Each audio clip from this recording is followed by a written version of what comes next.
A lot of you clicked on this video because of the title, Why YouTube Sucks, and are wondering why I would do a reaction video about myself. At least that's what my mom and dad thought when they saw the cover art. So to avoid the I'm a clickbaiter critics, I'm letting you know this video isn't actually about me. It's about the many YouTube reviewers who are either unwilling to call out manufacturers for producing pure garbage because they so covet another product being sent to them at no charge, or worse yet, don't even test a product properly, if at all, just to get another video out the door.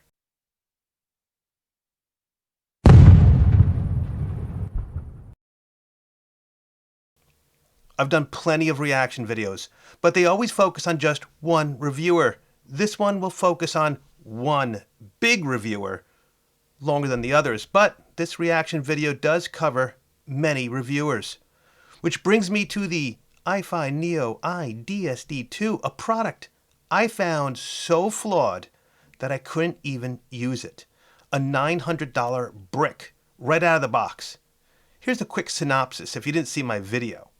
It leaked sound out of the line outputs and balanced outputs, even though you were listening in headphone-only mode.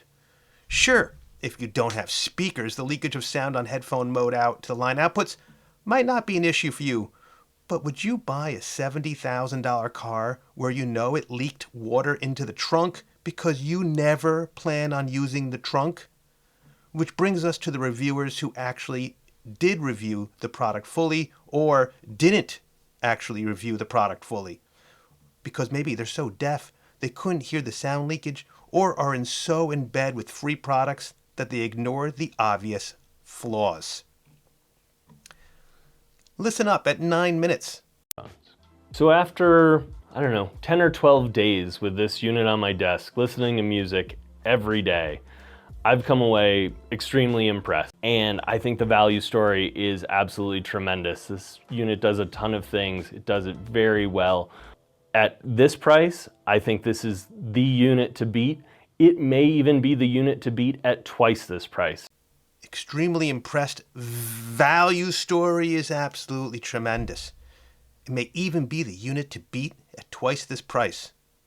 This guy knows where his bread is buttered. Boomer consumer, well, the title tells you everything. So to wrap up, there's a lot of competition in the $1,000 DAC amp space. However, the iDSD2 is so well made, with features such as outstanding sound, so many inputs and outputs. I just believe that you owe it to yourself to at least check one out for yourself. Wow. Just wow. That's my reaction to the Boomer consumer. Same as his title. Audio review. It sounds fantastic. It is worth the money they're charging for it. It is worth the money they're charging for it. TylersEclectic. But as far as just a one and done standalone, I think this is an easy recommendation. An easy recommendation. RNARexperience. So to sum it all up, I don't think it's any secret at this point how much I'm loving the Neo iDSD2. However, you do have to decide if not having XLR outputs is something you'd be willing to accept. No, RNARexperience. To sum it all up, I don't think it's any secret how much I'm loving this. Not having XLR outputs is something you'd be willing to accept.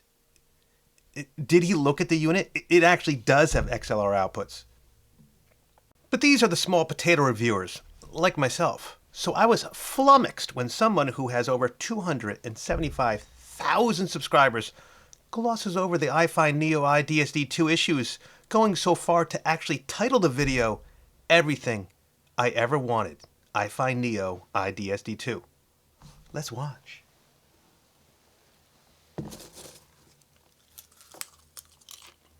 Like, I know the Diablo, I know people have measured it, I know Golden's measured it, and it's like, it says 5 watts portable, it's really more like 2.9. Here he simply implies this is no way a 5.5 watt amplifier. That's good. He knows that. And there's a whole argument back and forth about what power is power. But I don't care about the numbers as much as, does it sound like it is this? Does it push things like it is this? And this does push things like it is that. Z doesn't seem to care about power. So he's just sweeping aside a company's false claim. So if you bought a car claiming 300 horsepower and it's only 200, is Z's argument, I don't care about horsepower as long as it feels fast? At about 1 minute into the video, he talks about how much he loved the original version.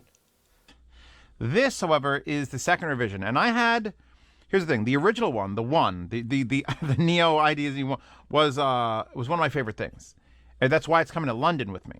That's why he's taking it to London with him, and how they fixed the things he didn't like with the original version.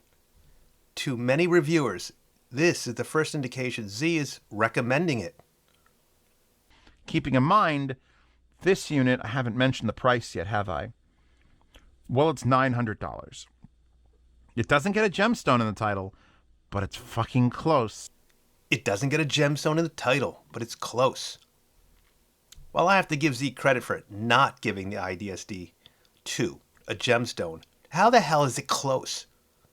For the thousands of people who don't even know about Z's title gemstones, they're going to be lost, especially in a rambling 36-minute review where he talks more about anime than the product itself. But there are 2 times that Z briefly mentions the leakage issues, and that's what got my panties up in a bunch. Let's watch. That's the firmware version. I was like, all right, I've had this unit now for a couple months. I had a little bit advanced than everyone else. I will look for a firmware update because of that leaking thing it does with the volume mount. Okay, a firmware update to fix the leaking issue. He wants that. Headphones not really playing.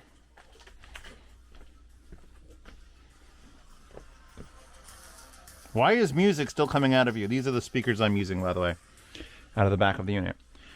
So, plugging in the headphones doesn't completely stop the music from coming out of your lineouts. Wait, Z knows this problem and still believes the iFi is a buy? Dum dum dum dum dum dum dum. And this is why YouTube sucks.